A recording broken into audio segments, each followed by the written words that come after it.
మా బాధ ఏంటి?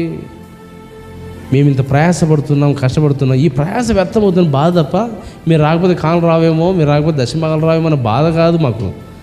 రైట్, దేవుడు ఎలాగైనా పోషిస్తాడు. ఒకవేళ పోషించకపోయినా పర్వాలేదు, బిర్యానీ పెట్టకపోయినా పర్వాలేదు, పచ్చికారం తినైనా బతకచ్చు, నో ప్రాబ్లం. అన్ని అనుభవాలు ఉన్నాయి. పౌలు అంటాడు, సంపన్న స్థితి తెలుసు, పేద స్థితి తెలుసు, ఓకేనా? అన్ని అనుభవాలు ఉన్నాయి, నో ప్రాబ్లం.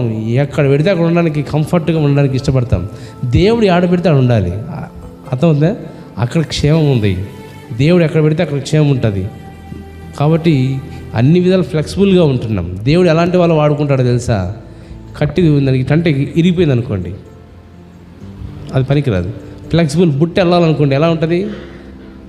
ఎంతగా బెండి చేసినా అది బెండ్ అవుతుంది, ఎరిగిపోదు. చూసారా? అలాగా దేవుడు ఎలా వాడుకున్నా ఓకే ప్రభా అనే వాళ్ళని దేవుడు వాడుకుంటాడు.